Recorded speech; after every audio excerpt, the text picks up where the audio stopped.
Hi everybody, it's David Pay with Kiss Replicas, and today is it's a bit of a paint day. So I wanted to give you a bit of a bird's eye view. We're going to be working on everything from Unmasked to Monster, but as it has it here, I've got 4 unmasked torsos, and I thought it would be really cool for you guys to see essentially what it is we're doing, how they look like, right out of the mold, and the different stages that are involved in painting, because I do have, well, there's 4 here, but I've got 3 paint stages showing. First of all, let's talk about the material. So while it is semi-rigid, let me be clear on what semi-rigid means. I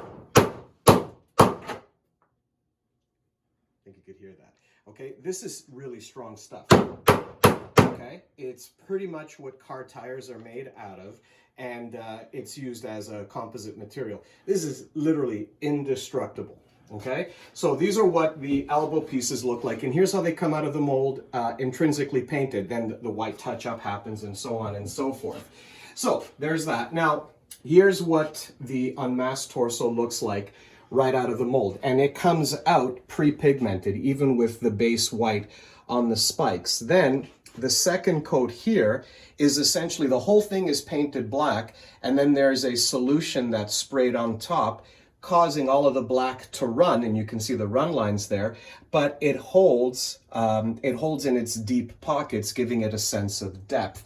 And I can tell you from firsthand experience, depth, positive and negatives, these are things that our beloved Demon has always loved in his costumes. And this comes directly from instructions from him, how he likes to have positive and negative areas, darks and lights in his outfits.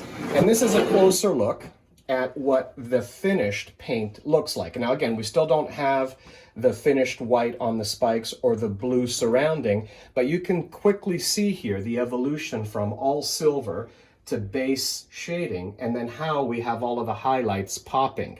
And yes, every piece is virtually identical, with the difference in the paint job, because it's all done by hand. So no two are painted alike, obviously.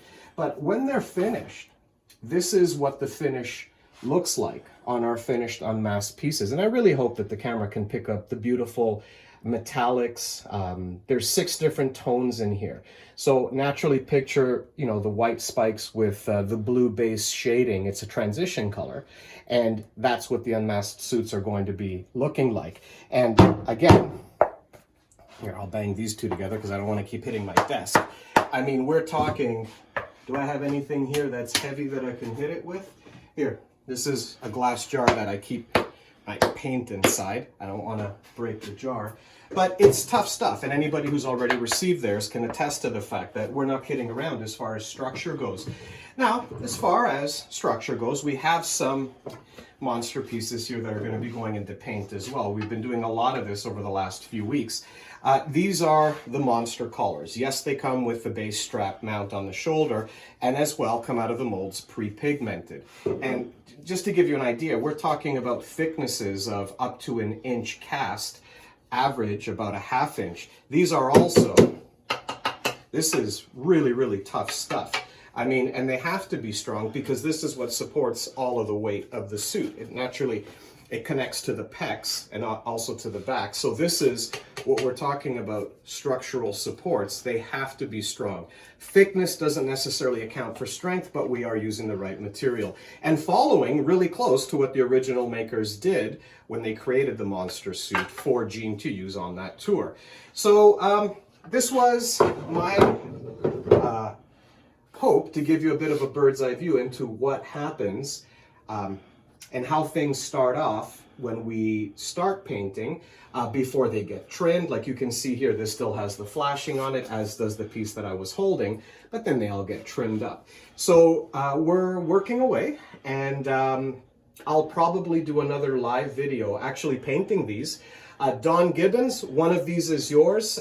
Likely this one here is yours, Don. And then off the top of my head, I don't know, but I'll prepare myself better and I'll literally call out whose are these ones here. And then I've got another 9 or 10 in the other room in different areas of assembly. So we'll literally call out everybody, seeing as we're nearing delivery. COVID was something that did create delays. There's no question about it, but we're working frantically now to get through it. All right, so everybody stay safe, and if you have any questions, as always, I could be reached at 905-751-1556. Thanks.